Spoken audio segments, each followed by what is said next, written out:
देखिए बेटा, pen pen pen,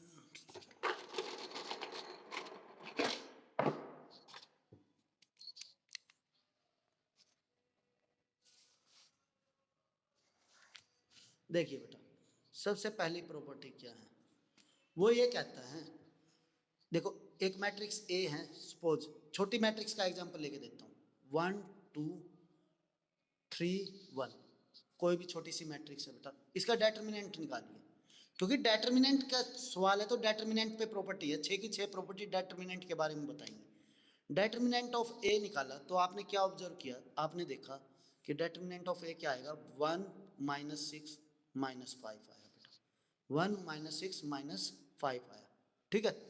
A transpose कीजिए, ए ट्रांसपोज, ए ट्रांसपोज क्या आएगा, ट्रांसपोज करना आता है, रो को कॉलम में, कॉलम को रो में, एक ये यहां पे चला जाएगा, दो, ठीक है। अब इसका डेटर्मिनेंट निकालिए इस मैट्रिक्स का, यदि इसका डेटर्मिनेंट निकालते हैं तो क्या आएगा, 1 -6 -5, दोनों डेटर्मिनेंट सेम आए बेटा, तो पहली प्रॉपर्टी क्या हो जाती है, आप कहेंगे ट्रांसपोज करने के बाद भी जो डेटर्मिनेंट होता है बेटा वो सेम रहता है, ट्रांसपोज करने के बाद भी डेटर्मिनेंट जो है वो सेम रहता है, ठीक है। ओके, फर्स्ट प्रॉपर्टी, यदि मैट्रिक्स का ट्रांसपोज करके डेटर्मिनेंट निकाला जाए या वैसे निकाला जाए तो हमेशा बेटा डेटर्मिनेंट सेम रहेगा, ठीक है। ओके, एनी डाउट जुगल? नेक्स्ट बेटा, इतनी छोटी छोटी प्रॉपर्टी है, सिंपल सिंपल सी, ये नहीं पता नहीं कौन सी होगी, ऐसे ही सिंपल सिंपल प्रॉपर्टी है। सेकंड प्रॉपर्टी देखिए बेटा, मैंने क्या किया, ऑपरेशन लगा दिया, एक मैट्रिक्स ए है मेरे पास, आप देखिए बेटा, 1 2 3 1, ये मैट्रिक्स है, तो ऑपरेशन लगा दिया मैंने, क्या लगाया ऑपरेशन, R1 में ऑपरेशन लगाया, R1 चेंज टू R2, भाई R1 को R2 से चेंज कर दिया, यानी कि ये लिख दिया 3 1 3 1 या 1 2 नीचे लिख दिया। अब इसका डेटर्मिनेंट निकालते हैं, अब इसका डेटर्मिनेंट निकाल के देखते हैं क्या आएगा, 3 दूनी 6 -1 इजिकल टू 5। अब देखिए बेटा, यहाँ -5 था, यहाँ 5 था, डिफरेंस किसका आया, माइनस का। तो जब भी रो या कॉलम इंटरचेंज किए जाएंगे, इंटरचेंज किए जाएंगे, तो जो डेटर्मिनेंट है, determinant is multiply by minus sign, determinant जो है माइनस से मल्टीप्लाई हो जाएगा, दूसरी प्रॉपर्टी, ठीक है बेटा, रटनी नहीं है, सिर्फ समझ में आनी चाहिए। देखिए एक और एग्जांपल लेते हैं, 3 × 3 की मैट्रिक्स का एग्जांपल लेते हैं, 1 -2 1 0 1 0 1 2 0, जानबूझ के सिंपल लिया बेटा। इसका डेटर्मिनेंट निकालते हैं, डेटर्मिनेंट ऑफ ए किसके थ्रू निकालेंगे, इसमें सबसे ज्यादा जीरो है बेटा, मैं इसके थ्रू निकालूंगा, plus minus plus minus plus minus plus minus plus, तो ये बन जाएगा 1 इंटू में इसका डेटर्मिनेंट 0 2 1 1 2, ठीक है बेटा। बाकी लिखने की जरूरत नहीं है, क्योंकि बाकी लिखूंगा तो आपको पता है क्या बनेगा, 0 0 बनेगा, तो ये तो मैं लिख नहीं रहा, सिर्फ इसको कैलकुलेट कर रहा हूं, तो 1 0 इंटू -1 दैट इज -1 आया आंसर, ठीक है, -1 आया बेटा। अब देखिए ट्रांसपोज करने के बाद देखें आंसर क्या आएगा, ट्रांसपोज करोगे तो आंसर क्या आएगा, 1 0 1 -2 1 2 और 1 0 0, ट्रांसपोज करने के बाद भी मैं इसी से निकाल रहा हूँ बेटा, क्योंकि निकाल तो किसी से भी सकते हैं जिसमें सबसे ज्यादा जीरो है, आंसर तो आपको पता है, किसी से भी निकाल लीजिए सोल्व सेम आएगा, plus minus plus minus plus minus plus minus plus, तो बेटा इससे तो 1 इंटू डेटर्मिनेंट ऑफ 0 1 1 2 0 1 1 2, तो ये क्या आ जाएगा 1 इंटू में 0 -1 अगेन -1, देखिए ट्रांसपोज करने के बाद पहली प्रॉपर्टी होल्ड हो गई कि भाई ट्रांसपोज करने के बाद जो मैट्रिक्स का डेटर्मिनेंट होता है वो सेम होता है। सेकंड प्रॉपर्टी में मैंने क्या किया, चेंज कर दिया, R1 को चेंज किया, कैसे, R1 चेंज टू R2, तो अब बताइए इसका डेटर्मिनेंट क्या आएगा, 0 1 +1 आ जाएगा, -1 था ना, तो +1 आ जाएगा, माइनस से मल्टीप्लाई कर दो, 0 1 0 1 -2 1 1 2 0, ठीक है। अब देखिए किसके थ्रू करूं, इसके थ्रू कर देते हैं, इसमें सबसे ज्यादा जीरो है बेटा, इसके थ्रू कर देते हैं। तो ये क्या आ जाएगा, प्लस माइनस प्लस, तो -1 इंटू में ये गया 1 1 0 0 माइनस माइनस -1 इंटू में 0 -1, तो ये क्या बन गया +1। मैंने कहा था ना बेटा, इंटरचेंज करने के बाद माइनस से मल्टीप्लाई कर दो डेटर्मिनेंट को, वही आ जाएगा। एक और करते हैं, एक बार और इंटरचेंज कर देते हैं। हमने क्या किया, एक बार और इंटरचेंज किया, R2 को चेंज कर दिया, R2 चेंज टू R3। अब क्या होना चाहिए, अब दोबारा इसको माइनस से मल्टीप्लाई कर दीजिए, वही आंसर आ जाएगा, क्योंकि एक बार और चेंज करेंगे, जितनी बार चेंज करते रहेंगे माइनस से मल्टीप्लाई करते जाइए, ठीक है। ओके, कितनी प्रॉपर्टी होगी, 2 प्रॉपर्टी होगी। तीसरी प्रॉपर्टी, छोटी मैट्रिक्स लिखते हैं, 2 3 1 4, ये मैट्रिक्स है, इसका डेटर्मिनेंट क्या है, डेटर्मिनेंट ऑफ ए आप देखेंगे क्या आएगा, 8 -3 5, ठीक है। अब इस मैट्रिक्स को 2 से मल्टीप्लाई 3 से मल्टीप्लाई कर दो, इस मैट्रिक्स को 3 से मल्टीप्लाई कर दो, तो ये मैट्रिक्स क्या बन जाएगी, 3 दूनी 6 3 तिया 9 3 एकम 3 3 चौके 12, ठीक है। 3 है, इसका डेटर्मिनेंट निकालो तो क्या आएगा, 12 6 72 -9 तिये 27, तो 72 में से 27 गए, क्या आया, 12 में से 7 गए 5 45। इस 45 को मैं क्या लिख सकता हूँ, इसके इसके रिलेशन में लिखना है, ये आंसर जो 5 आया था ना बेटा, इसके रिलेशन में 9:5 लिख सकता हूँ। आपने देखा, देखिए जब 3 से मल्टीप्लाई किया तो डेटर्मिनेंट किससे मल्टीप्लाई हुआ, 3 के स्क्वायर से, 3 के स्क्वायर से 9 से मल्टीप्लाई हो गया ना बेटा, क्योंकि ये 2 क्रॉस 2 की मैट्रिक्स थी, क्योंकि ये 2 क्रॉस 2 की मैट्रिक्स थी। अब इसमें आते हैं, देखो इस वाली मैट्रिक्स में इसको 3 से मल्टीप्लाई करेंगे तो जो आंसर आएगा मैं बताऊं क्या आएगा, -27, क्योंकि 3 क्रॉस 3 की मैट्रिक्स थी, तो 3 को 3 बार मल्टीप्लाई कर दो, 3 गुना 3 गुना 3, क्योंकि ये 3 एक बार यहाँ पे मल्टीप्लाई हुआ, एक बार यहाँ पे मल्टीप्लाई हुआ, एक बार यहाँ पे, तो -27 आंसर आएगा। देखिए ना कैसे, ये देख, हाँ जी, हाँ बिल्कुल। और इस क्वेश्चन के बेस पर हर बार एक एक मार्क का क्वेश्चन आता है, एक मार्क का क्वेश्चन आता है हर बार इस क्वेश्चन के बेस पे, ठीक है। तो आपको प्रॉपर्टी पता होनी चाहिए भाई, ठीक है। 3 से मल्टीप्लाई किया कोई प्रॉब्लम नहीं, जो डेटर्मिनेंट होगा ना वो मैट्रिक्स के ऑर्डर पे डिपेंड करेगा।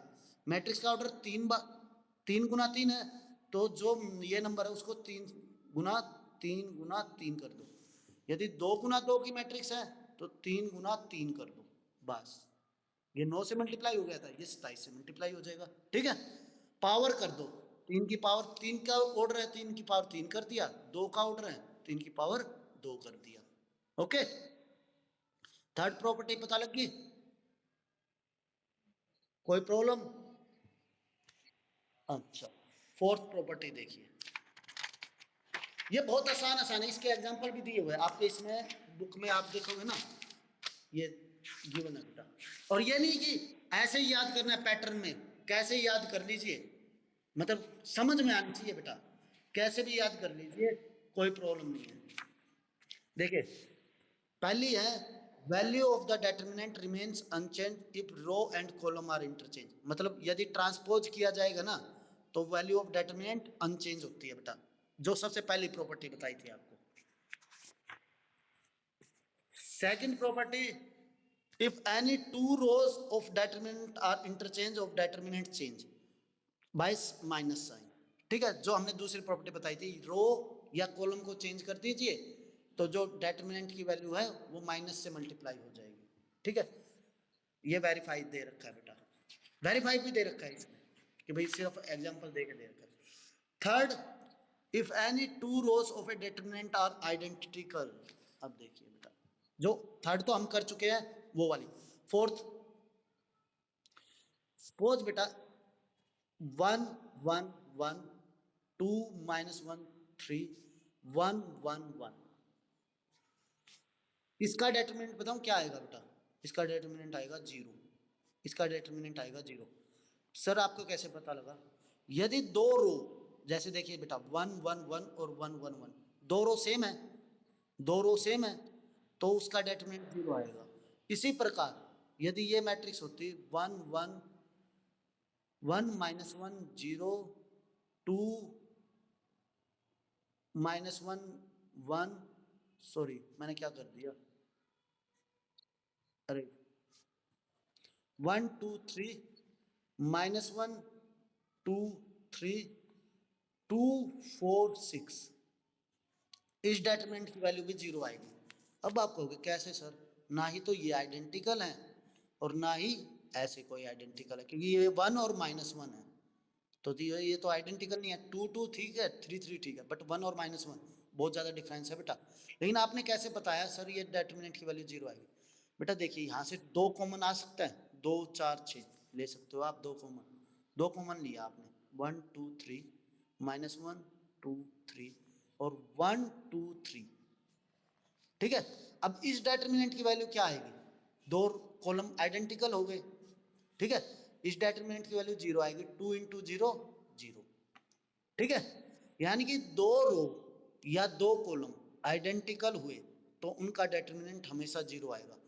दो रो या दो कॉलम आइडेंटिकल हुए उनका डेटरमिनेंट 0 आएगा। सर करके दिखा दीजिए, इसी को करके देखते हैं बेटा, इसी को बिल्कुल डायरेक्ट ही लिखना है बेटा, डायरेक्ट ही लिखना है। यदि आप इस प्रॉपर्टी को कैच करेंगे ना, प्रॉपर्टी वाले सवालों में आप डायरेक्ट लिख सकते हैं, डायरेक्ट यूज कर सकते हैं, ठीक है। डेटरमिनेंट के हर सवाल में प्रॉपर्टी यूज होती है, और प्रॉपर्टी यूज करके आप डायरेक्ट यूज करोगे तो कोई प्रॉब्लम नहीं, बस आपको वो प्रॉपर्टी मेंशन करनी है। Since two rows are identical, बस ये बात लिखो, therefore determinant is equal to 0, ठीक है। यदि आप देखिए इसका डेटरमिनेंट निकाल के देखिए बेटा, इसका डेटरमिनेंट क्या आएगा? प्लस माइनस प्लस 1, ये गया ये गया, ठीक है। डायरेक्ट कर रहा हूं बेटा, डायरेक्ट कर रहा हूं, -1 -3, ठीक है। -1 इंटू में 2 -3 +1 इंटू में ये गया 2 +1 3, 2 -1 +1 -3 -1 -4 3 -2 -1 +1 +3, 0 आ गया ना बेटा, ठीक है। देखिए 2 -3 -1 -1 को -1 से मल्टीप्लाई किया +1, 3 एकम 3, -1 -3 -4 -4 को 1 से मल्टीप्लाई किया -4, ठीक है। ओके, नेक्स्ट बेटा, हाँ जी, ये 3 या ये वाला 3, ये या ये ये वाला, ये देखिए थर्ड पे था ना, ये गया ये गया, 2 एकम 2, 2 -1 1 1, इसका डेटरमिनेंट निकालिए, 2 एकम 2 माइनस -1, तो ये क्या बन गया 2 +1 3, ठीक है। ओके, सिर्फ डायरेक्ट किया था मैंने, आप डायरेक्ट कर सकते हो, ये बात याद रखना जुगल, क्योंकि सवाल बहुत बड़े होते हैं, 12th का पेपर बड़ा होता है, आप डायरेक्ट यूज कर सकते हो। जैसे मैंने ये डायरेक्ट किया ना, आप डायरेक्ट कर सकते हो, ये करने की जरूरत नहीं है। 6 नंबर का क्वेश्चन है तो आप कर डायरेक्ट करे थे, अच्छी बात है, ठीक है। डायरेक्ट कर सकते हो आप, पेपर में भी डायरेक्ट लिखा जा सकता है, कोई प्रॉब्लम नहीं है। नेक्स्ट प्रॉपर्टी है बेटा, if each element of a row of a determinant is multiplied by a constant k, then its value get be multiplied by k। अब देखिए एक और फिफ्थ प्रॉपर्टी बेटा, यदि देखिए 1 2 3 4, छोटे पे जानबूझ के ले रहा हूं बेटा मैं, इसका डेटरमिनेंट क्या आएगा? 4 एकम 4 -3 दूनी 6 -2। अब देखिए सिर्फ मैं एक रो को 2 से मल्टीप्लाई करना चाहता हूँ, अब की बार पूरी मैट्रिक्स को नहीं, पूरी मैट्रिक्स को नहीं, सिर्फ एक रो को, 2 एकम 2 2 दूनी 4। अब डेटर्मिनेंट क्या आएगा मैं बताऊं, इसको भी 2 से मल्टीप्लाई कर दीजिए, -4 आएगा। ठीक है, -4 आएगा, देख लेना कैसे। 2 4 3 4, इसका 4 दूनी 8, -4 3 12, -4। समझ में आएगी बात बेटा? यदि दोनों को करता 2 से तो ये 4 से मल्टीप्लाई हो जाता। यदि मान लो इसको 3 से करोगे, 2 3 3 सॉरी 9 और 12, तो अब क्या आएगा, अब क्या आएगा डेटर्मिनेंट, 3 दूनी 6 से मल्टीप्लाई कर दो, -12 आ जाएगा। समझ में आएगी बात बेटा? भाई यदि एक रो या एक कॉलम को मल्टीप्लाई करोगे तो उसके अकॉर्डिंग रिजल्ट आएगा। ठीक है, ठीक है, ये प्रॉपर्टी खत्म होगी, ये सारी प्रॉपर्टी खत्म होगी।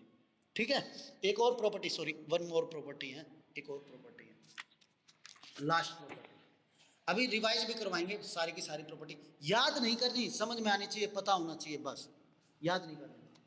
अब देखिए कई बार ऐसे आ जाता है, मैट्रिक्स इस फॉर्म में आ जाती है बेटा, A1 प्लस λ1, A2 प्लस λ2 और A3 प्लस λ3 और B1 B2 B3 और C1 C2 C3। बेटा इसका डेटर्मिनेंट किसके इक्वल होगा बताएं, इस मैट्रिक्स का डेटर्मिनेंट, मतलब कुछ इस फॉर्म में जिसमें x y z ऐड नहीं होंगे, क्योंकि 2 + 3 कर दिया तो वो तो नेचुरल बात है, मैं 5 करके ऐड करके ही करूंगा। लेकिन सपोज कुछ नंबर है, वेरिएबल है, जिसको ऐड नहीं किया जा सकता, √2 + √3 इस फॉर्म में। ठीक है, तो इसका डेटर्मिनेंट किसके इक्वल होगा, simply A1 B1 C1, A2 B2 C2, A3 B3 C3 plus determinant of λ1 B1 C1, λ2 B2 C2, λ3 B3 C3। मतलब एक बार इसके साथ ऐसे लिख दीजिए और उसका डेटर्मिनेंट, प्लस एक बार इसके साथ ऐसे लिख दीजिए। हाँ डायरेक्ट ही लिखना है, पहले तो मैट्रिक्स लिख के फिर डायरेक्ट लिखना है, क्योंकि ये प्रॉपर्टी यूज करते हैं। देखिए ये ऐसे लिखा हुआ, बस अलग अलग लिख दो बेटा, तो उसका डेटर्मिनेंट ऐसे निकलता है। ठीक है, इसका एग्जांपल दिया हुआ है आपको, ये देखिए, क्योंकि देखिए a + 2x ऐड नहीं हो सकता, a + 2x कभी ऐड नहीं हो सकता, b + 2y ऐड नहीं हो सकता, c + 2z ऐड नहीं हो सकता। ठीक है, उसने कहा है ये डेटर्मिनेंट 0 के इक्वल है, ये प्रूव करना है। अब देखिए कैसे शो करना है। क्वेश्चन है बेटा, A B C a + 2x b + 2y और c + 2z और x y z। उसने कहा है बेटा मुझे ना ये डेटर्मिनेंट 0 के इक्वल शो करना है। तो पहले तो हम भाई ये कॉमन है तो ऐसे लिख देंगे, a x b b y c c z plus a b c, ये तो एज इट इज, नीचे वाले भी as it is, x y z, ये बन जाएगा 2x 2y 2z। ठीक है बेटा, अब उसने कहा ये डेटर्मिनेंट 0 के इक्वल शो करना है।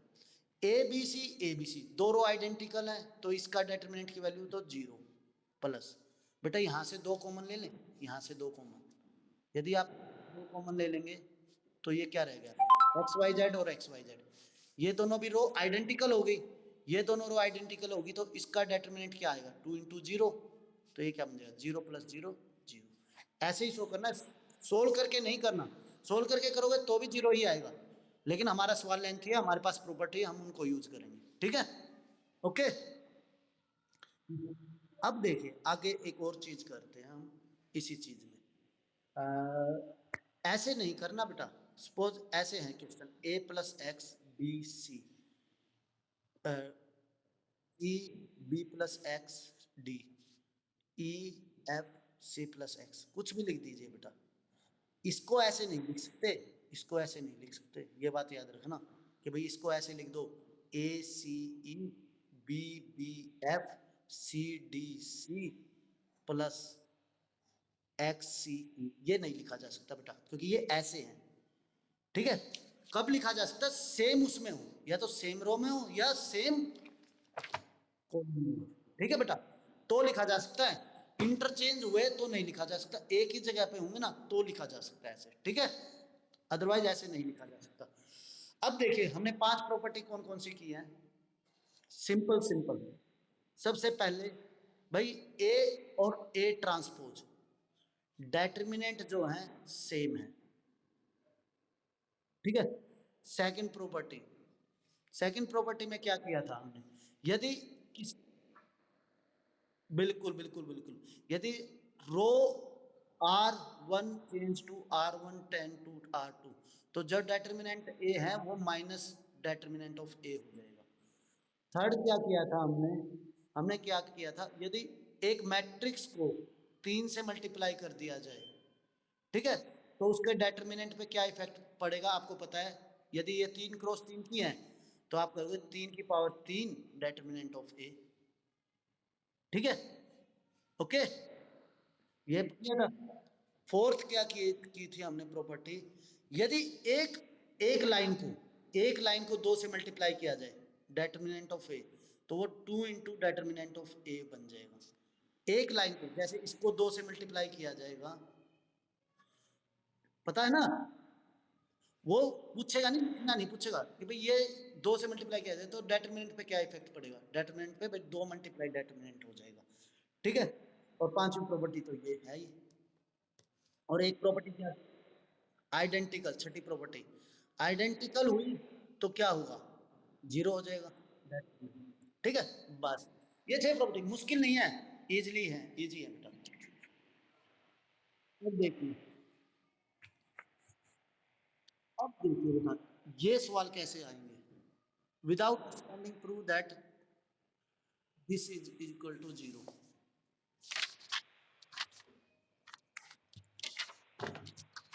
सवाल बेटा इसमें से कैसे आते हैं और कैसे करने होते हैं, उसने कहा है x plus y, y plus z और z plus x, z x y one one one. देखिए बेटा उसने कहा विदाउट एक्सपेंडिंग, शो करो ये जीरो है, विदाउट एक्सपेंडिंग का मतलब है बेटा हम इसको सोल्व नहीं कर सकते, जैसे ये प्लस डेटर्मिनेंट नहीं निकाल सकते इसका, डेटर्मिनेंट निकालोगे तो इसका आंसर जीरो ही आएगा। डेटर्मिनेंट कैसे निकालते हैं, वही प्लस माइनस प्लस करके यदि सोल्व करेंगे तो डेटर्मिनेंट जीरो है, लेकिन उसने कहा विदाउट एक्सपेंडिंग, मतलब एक्सपेंड नहीं करना और प्रूव करना है। अब देखिए ना ही तो कोई रो आइडेंटिकल है ना ही कुछ है बेटा, तो इसको कैसे प्रूव किया जाएगा, अलग अलग भी लिखा जाएगा तो भी ये आइडेंटिकल नहीं आएगा। सिंपली हर एक बार हर एक सवाल में क्या करना है, एक बार ऐसे ऐड करके देख लीजिए, एक बार ऐसे ऐड करके देख लीजिए, पहले इन दोनों को R1 में ऑपरेशन लगाया, R1 प्लस R2, R1 में क्या ऑपरेशन लगाया, इन दोनों को ऐड कर दिया, ये क्या बन गया बेटा, x plus y plus z, ये क्या बन गया, x plus y plus z, और ये क्या बन गया, x plus y plus z, बन गया z x y one one, तीनों में से x plus y plus z common आ रहे हैं, तीनों में से देखिए x plus y plus z common ले लीजिए, x plus y plus z क्या रहेगा, one one one, Z x Y और वन वन वन, दो रो आइडेंटिकल होगी तो डेटरमिनेंट क्या होगी, जीरो, तो ये ऐसे करना है। अब देखिए कुछ सम तो ऐसे होते हैं बेटा, कुछ हमें ऐसे सोचना होता है, कुछ सम ऐसे होते हैं जो नेक्स्ट क्वेश्चन है आपका, one one one, a B c, b c, c a और ए बी।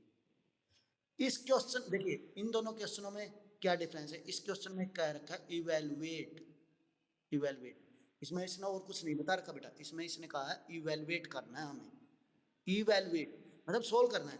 इसमें क्या कहा गया था, विदाउट एक्सपेंडिंग, इसमें ऐसा नहीं कहा गया, तो इसको मैं डायरेक्ट भी सोल्व कर सकता हूँ बेटा, इसको हम डायरेक्ट भी सोल्व कर सकते हैं, कोई प्रॉब्लम नहीं है कि भाई प्लस माइनस प्लस वाला प्रोसीजर करके।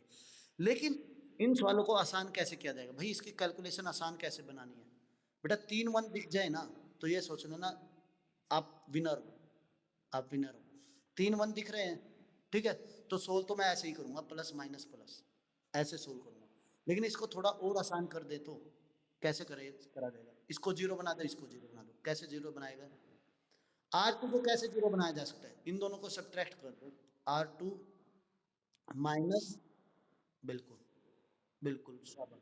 तो पहली में तो कोई चेंज नहीं, 1 A B C as it is लिख दीजिए। तीसरी में कोई चेंज नहीं, 1 C A B as it is. अब 1 - 1 देखिए, R2 में से R1 सब्ट्रैक्ट किया गया है, 1 - 1 0, B - A, और ये क्या बन जाएगा, C कॉमन और A - B, CA - BC, तो आपने क्या देखा, C कॉमन आ गया, A - B, तो लिख दे सकते हैं बेटा। समझ में आ गई बात? ओके। इसको भी जीरो बना दूं, इसको भी जीरो कैसे बनाया जा सकता है, R3 में ऑपरेशन लगाया क्या, R3 - R1, ठीक है। तो पहली में तो कोई चेंज नहीं, 1 A B C, दूसरी में भी कोई चेंज नहीं, 0 B - A और A - B, और ये क्या, 1 - 1 0, C - A और AB - BC, B कॉमन आ रहे हैं, तो ये क्या बन जाएगा, A - C, तो ये क्या लिख जाएगा, B × A - C। अब देखिए, नेचुरल बात है, मैं यहां से एक्सपेंड करूंगा सवाल। इस सवाल को और भी आसान बनाया जा सकता है, कैसे देखिए, इस सवाल को और कैसे आसान, ये बेटा B - A है, ये A - B है, A - B में से यदि माइनस कॉमन ले लूं तो ये क्या बन जाएगा, ये प्लस बन जाएगा, ये माइनस, B - A बन जाएगा ना, ठीक है ना। सिमिलरली ये C - A है और ये A - C है, यहां से माइनस कॉमन ले लें तो ये क्या बन जाएगा, C - A, तो यहाँ पे माइनस कॉमन ले लिया तो प्लस B - A, यहाँ पे माइनस कॉमन ले लिया बेटा, प्लस C - A। अब इस पूरी टर्म में से R1 में से B - A कॉमन लिया जा सकता है, क्योंकि जीरो में से कुछ भी कॉमन ले सकते हो, क्योंकि 0/B - A क्या होगा, जीरो। जीरो में से कुछ भी कॉमन आ सकता है बेटा, 1 में से नहीं आ सकता, जीरो में से कुछ भी कॉमन आ सकता है। तो B - A कॉमन लिया, 1 0 0, B - A बाहर चला गया, 1 BC, B - A बाहर चला गया, -C, और C - A यहाँ से कॉमन ले लिया बेटा, यहाँ से C - A कॉमन लूंगा, तो C - A बाहर चला गया 1, C - A बाहर चला गया -B। अब देखिए कैलकुलेशन कितनी आसान हो गई। अब एक्सपेंड कर दो, प्लस माइनस प्लस, तो ये क्या रह गया, B - A, C - A, और देखिए ये क्या, -B -C, क्योंकि ये तो 1 है, देखिए बेटा ये तो 1 है, 1 इंटू समथिंग, तो जी -B -C, यानी कि -B + C, बस ये आंसर आ गया, ये आंसर आ गया। सर क्या ये जीरो बनाना जरूरी है, कोई जरूरी नहीं है बेटा, यदि यहां से भी सोल्व करोगे तो भी आंसर ये आएगा, लेकिन कैलकुलेशन लेंथी हो जाएगी। लेकिन मैंने ये ऑपरेशन लगाए, ठीक है, ये ऑपरेशन लगाए, तो मैं यहां से एक्सपेंड करूंगा तो कैलकुलेशन थोड़ी आसान हो जाएगी। सर क्या ये कॉमन लेना जरूर, क्या ये कॉमन लेना जरूरी है, कोई जरूरी नहीं है, कोई जरूरी नहीं है, आंसर यही आएगा, कुछ भी जरूरी नहीं है। इवेलुएट जहां भी लिखा जाएगा ना, वहां कुछ भी जरूरी नहीं है, डायरेक्ट भी सोल्व करोगे तो भी सेम आंसर आएगा, ऐसे करोगे तो भी सेम आंसर आएगा, कैलकुलेशन आसान हो जाएगी, बस कैलकुलेशन आसान। हाँ जी, बस इवेलुएट हो गया, डेटर्मिनेंट निकाल दिया ना आपने, मैंने इसके अकॉर्डिंग निकाल दिया, प्लस माइनस माइनस, बाकी तो बेटा दोनों जीरो है, तो आगे तो सोल्व करने की जरूरत ही नहीं,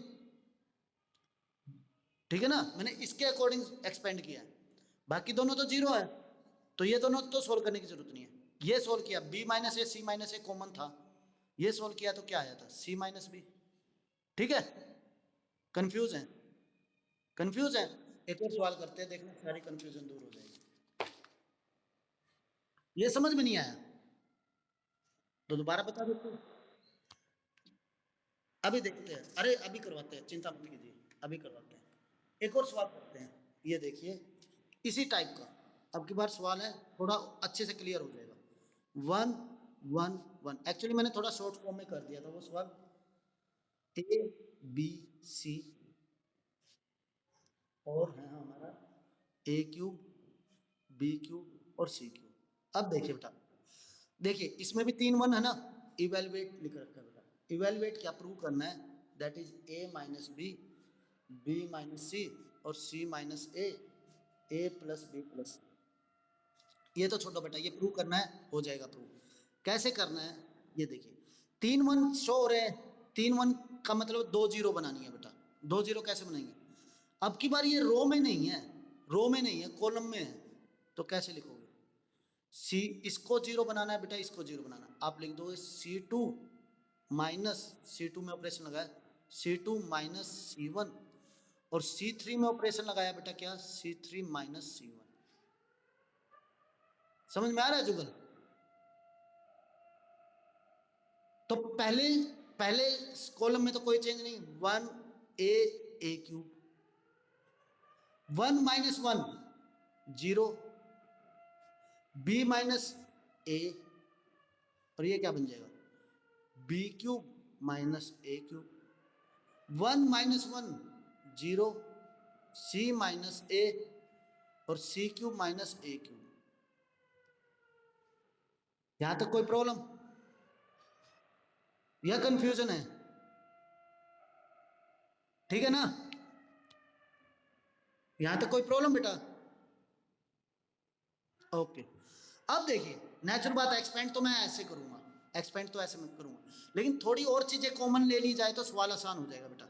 ये b माइनस है, ये b cube minus a cube minus b cube का फॉर्मूला आपको 10वीं में भी बताया गया था, याद होगा, a minus b a square plus b square plus a b, याद है ना, a cube minus b cube का। तो b cube minus a cube का फॉर्मूला क्या बनेगा, b minus a b square plus c square plus b c, b square plus c square plus b c, और इसका क्या बनेगा, c माइनस a और c square plus a square plus a c. ठीक है, confusion? ये देखिए थोड़ा इलेबरेट लिख देता हूं, 1 0 0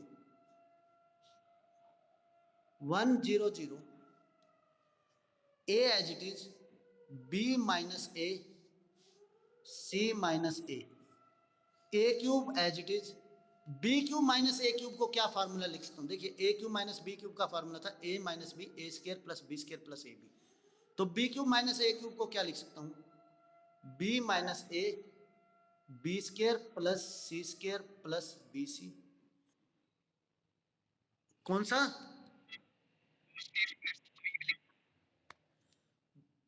ओ सॉरी, ए स्क्र बेटा, सॉरी सॉरी सॉरी सॉरी, अच्छा अच्छा अच्छा अच्छा अच्छा, फ्लो फ्लो में लिखा गया बेटा, सॉरी सॉरी सॉरी, ये तो वो हो गया। ठीक है, तो इसको क्या लिख सकता हूं मैं, ये c माइनस ए और c square plus a square plus a c. अब ठीक है, हाँ वो गलती से लिखा गया था बेटा, ये गलती से लिखा गया था। ठीक है, अब देखिए 0 में से तो कुछ भी कॉमन लिया जा सकता है, b minus a b minus a, b minus a common ले लें, b minus a b minus a, b minus a common ले लिया, c minus a c minus a, c minus a भी कॉमन ले लिया बेटा। अब क्या रह गया हमारे पास, 1 a क्यूब 0, b माइनस ए बाहर चला गया बेटा 1, b माइनस ए बाहर चला गया, ये क्या रह गया, b square plus a square plus a b, ये क्या रह गया बेटा 0, c माइनस ए बाहर चला गया 1, और ये सी square plus a square plus a c. ठीक है बेटा, ये रह गया। अब देखिए इसका डेटर्मिनेंट निकालना है मुझे, इसका डेटर्मिनेंट, क्योंकि ये तो बाहर आ चुका है, ये डेटर्मिनेंट में नहीं रहेगा, इसका डेटर्मिनेंट आप किससे निकालोगे, इससे निकालोगे या इससे निकालोगे या इससे निकालोगे? आप कहेंगे सर इससे निकालूंगा, ये आसान है, plus minus plus,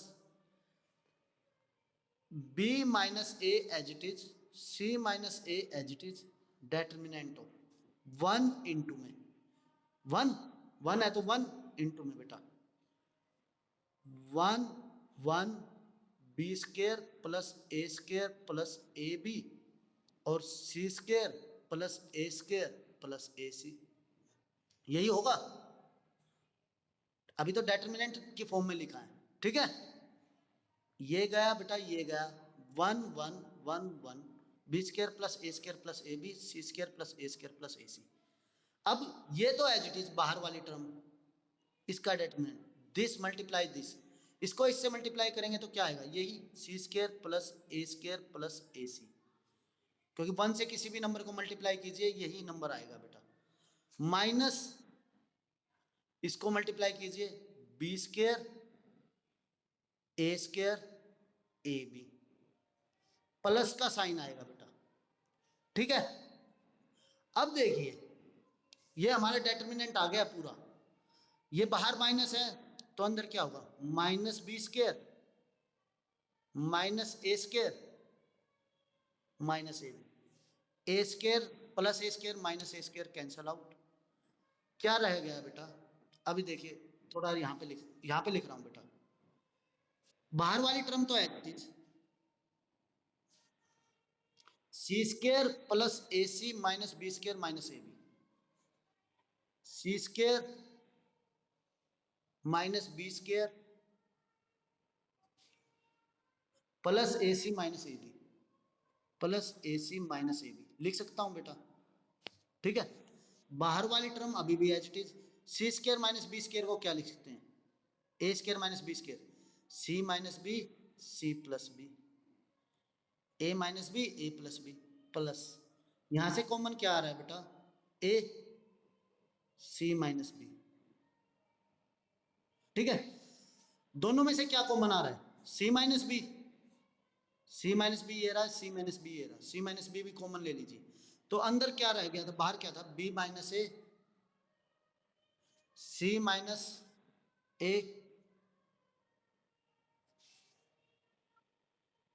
B minus सी सी माइनस बी, तो क्या रह गया बेटा, ए प्लस बी प्लस सी, सी माइनस बी बाहर चला गया, बी प्लस सी प्लस ए, तो यही तो प्रूव करना था बेटा। समझ में आ गई बात जुगल, अब समझ में आया बेटा, आया, करके देखना एक बार, ये जितने भी 1 1 1 वाले सवाल है ना बेटा, देखिए ये 3 1 है 2 को 0 बनाओ, 3 1 है 2 को 0 बनाओ, यहां पे देखिए सर यहां पे 3 1 नहीं है, इसको कैसे करेंगे, देखिए कैसे करेंगे,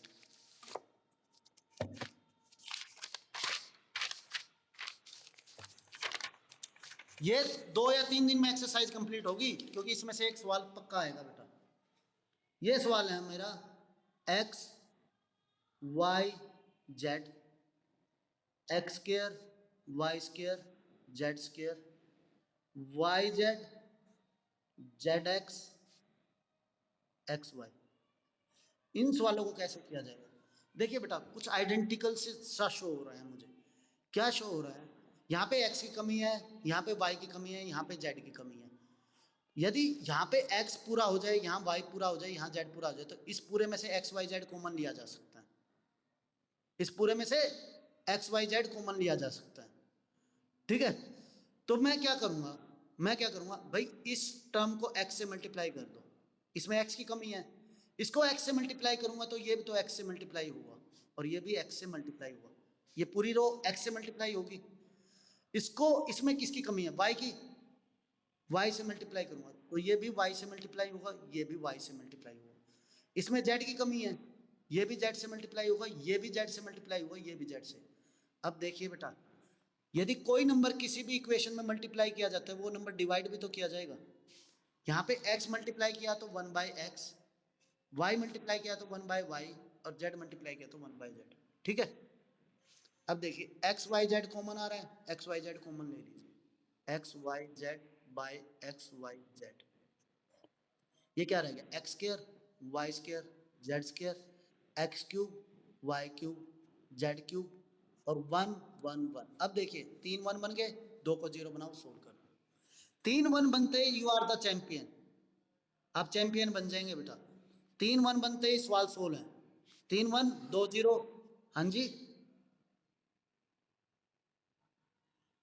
कहाँ, अब कॉमन नहीं आएगा, आप सोच बेटा 1 से कॉमन नहीं आता, 0 से, हाँ 0 बन जाता तो कॉमन आ जाएगा, ठीक है। एक्स स्क्वायर जब कॉमन आएगा जब 0 होता, तो यहाँ पर 2 0 बनाने के बाद फिर कॉमन लूंगा, इनको 2 को 0 बनाएंगे ना, फिर कॉमन ले लो। 0 से कुछ भी कॉमन लिया जा सकता है, 1 से नहीं।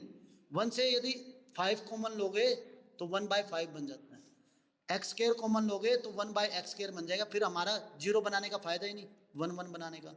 अब 0 बनाना आसान है, ठीक है। एक बार करके देखना बेटा, यहां तक करके देखना, 9th तक। 2 या 3 दिन लगेंगे इस एक्सरसाइज में। ये एक्सरसाइज होगी तो चैप्टर आगे तो आसान है, एक एक दिन में हो जाएगा, ठीक है। तो ये अभी आगे सवाल जो हैं वो थोड़ा और बताने होंगे, ठीक है बेटा, करके देखना। मैं आपको लेक्चर सेंड कर दूंगा, डोंट वरी, और अभी फोटो क्लिक करके सेंड कर दूंगा।